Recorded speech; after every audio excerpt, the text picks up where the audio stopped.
All right, so we are ready to dive into episode 3 of La Palma, Exit Tenerife. And, Yeah. we've got this beautiful island paradise, and it's on the verge of a volcanic eruption. A vacation gone wrong.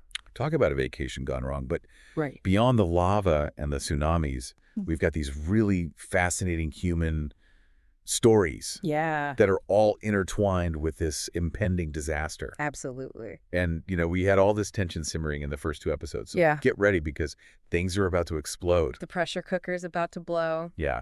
What's really interesting about Exit Tenerife is how it uses the volcano as like a catalyst to explore these deeper human responses Yeah. to crisis. And we see characters kind of wrestling with their fear and denial and selflessness and Right. everything in between. Yeah, it's like a microcosm of how societies react Yeah, when they're faced with these huge threats. exactly. Yeah. So we're introduced to Jens, who works for the Norwegian Ministry of Foreign Affairs. Okay. And he gets this urgent call from his superior Mm-hmm. to evacuate all Norwegians from La Palma, Right. but keep it quiet. Oh.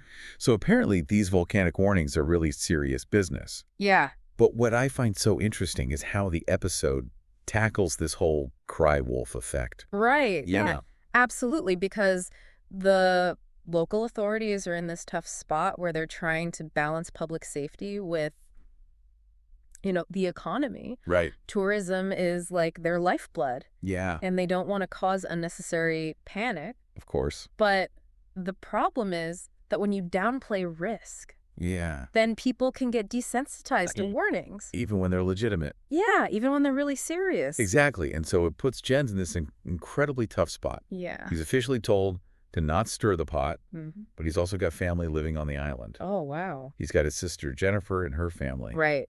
So what would you do? Would you follow orders or would you risk breaking protocol to protect your loved ones? It's a tough one. I mean, It's a real ethical dilemma. And I think the episode handles this really well. it does. It doesn't shy away from the complexities. Yeah. Jens chooses to warn his sister, Yeah. and then it triggers this frantic scramble to catch the last ferry off the island. Right. Imagine the chaos, Oh my God. grabbing whatever you can, Yeah. racing against time. Hoping it's not too late. Yeah. The episode does such a great job of capturing that Yeah. tension, and you can feel your heart pounding, but it also weaves in these smaller personal moments Right. that add so much depth. Yeah. Like Jennifer's daughter, Sara, she's having this really heartfelt conversation with her mother about her sexuality. Mm-hmm. And even in the middle of all this disaster, Jennifer responds with love and support. Wow.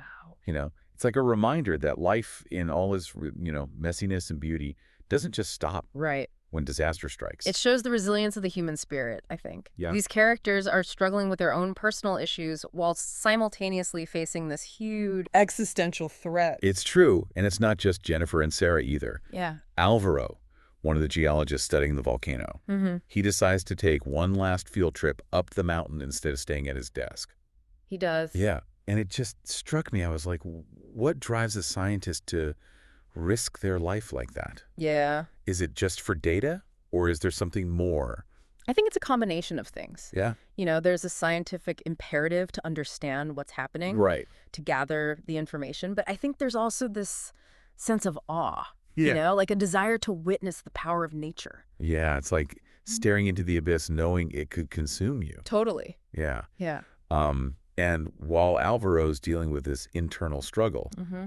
Jennifer's husband, Frederick, ends up separated from his family Oh. because of a stolen van. Of all times. Talk about bad timing. Wow. And he manages to get on this boat fleeing the island. Okay. But then he does something incredible. What? He encounters a woman with a baby Mm-hmm. who's desperate to escape. And without a second thought, he gives up his spot, Wow. knowing it might be his only chance of survival. Oh my goodness. So is it a purely selfless act?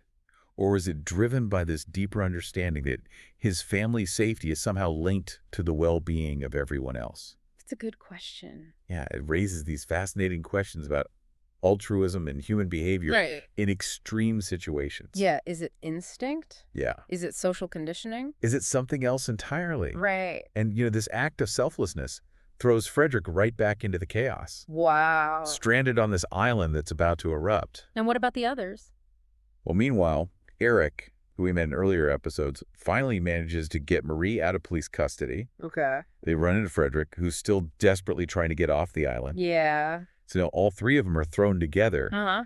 by this impending disaster, each with their own stories and motivations and anxieties. Yeah. And just when you think things can't get any more intense, Jens faces consequences for warning his sister. Uh-oh. His director finds out and confronts him, Wow. highlighting that conflict between personal responsibility and following orders. Right. But amidst the tension, a wave researcher defies the director Okay. and offers Jens his expertise.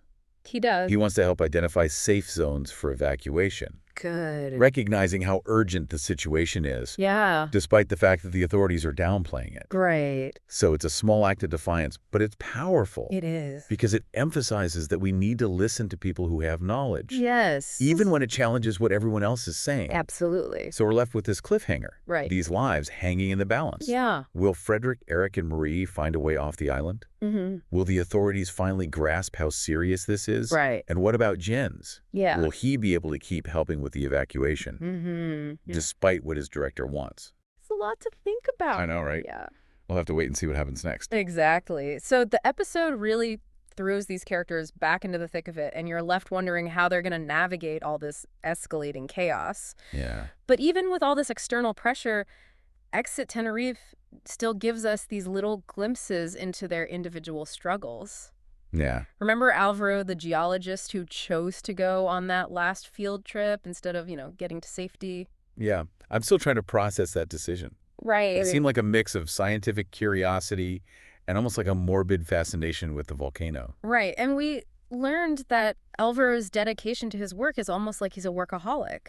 And we see how that's affecting his relationship with his wife, Anna. Yeah. It adds this whole other layer to his character. It does. He's not just a scientist. He's Right. a husband. He's a human being. A person. Yeah, trying to balance his passions with his personal life, even as this disaster is looming. It makes you think, when you're faced with these overwhelming events, how do we prioritize our responsibilities Right. to ourselves, Right. to the people we love, to our work? Exactly. And then there's Marie.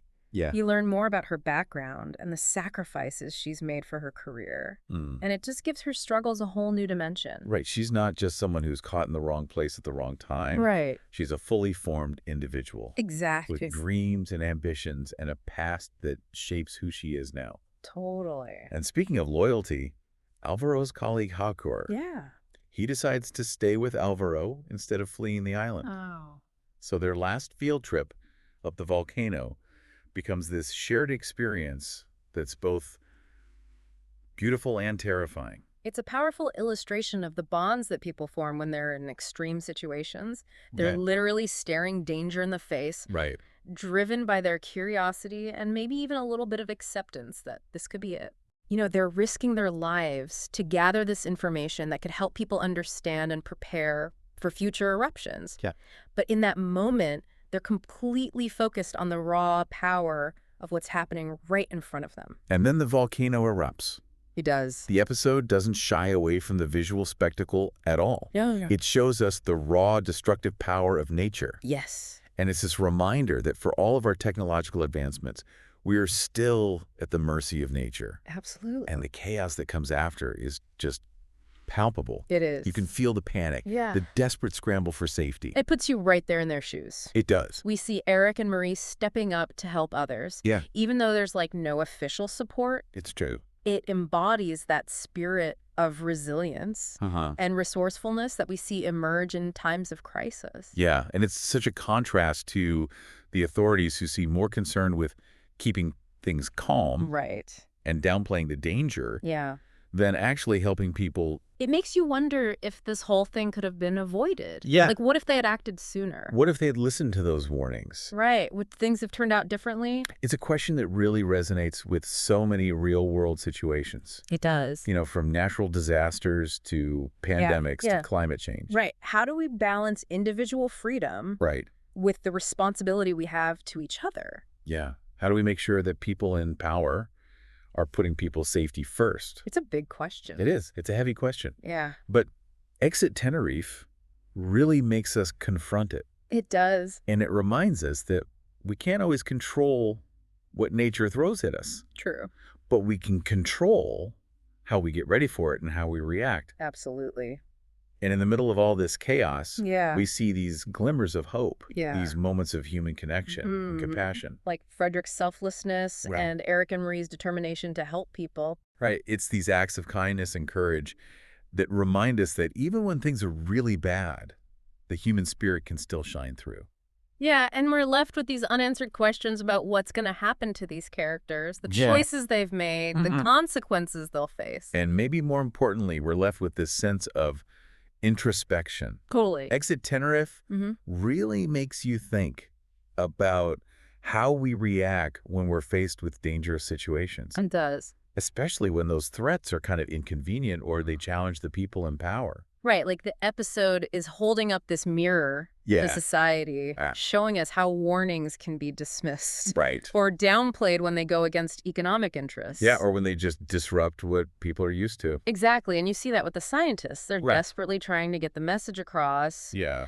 But the authorities are more worried about keeping the tourists happy. Yeah, that's something we see all the time in the real world. It's like a textbook case of how hard it is to communicate risk. Right. Like, how do you get people to take something seriously Yeah. without making everyone panic? Exactly, and how do you balance the scientific facts Right. with, the economic side of things? Especially when those two things seem to clash. Yeah. The episode doesn't give us easy answers, but Yeah. it definitely makes you think about how complicated it all is. It does take climate change, for example. Right. Scientists have been warning us for years, but we've been slow to act, often because of politics and economics. Absolutely. It makes you wonder if we're really capable of listening to experts, Yeah. even when it's hard to hear. Especially when it goes against what we believe. Exactly. It's like Exit Tenerife is challenging us. As viewers, as individuals, Yeah. are we paying attention to the warning signs Right. Are we paying attention in our own lives? in the world around us? Exactly. And what are we actually doing to protect ourselves Yeah, from these threats? life, both Yeah. personally and as a society. Right. It's a call to be more informed, Yeah, to demand more from our leaders, absolutely. and to support policies that are looking out for the future. Right, instead of just focusing on the short term. Exactly. It's understanding that we're all connected Yeah, and that what we do or don't do has consequences. it ripples out. It does. The episode ends with this feeling of uncertainty. Yeah. We're left wondering about the characters. Right. What's going to happen to them? Yeah, do they make the right choices? What are the consequences going to be?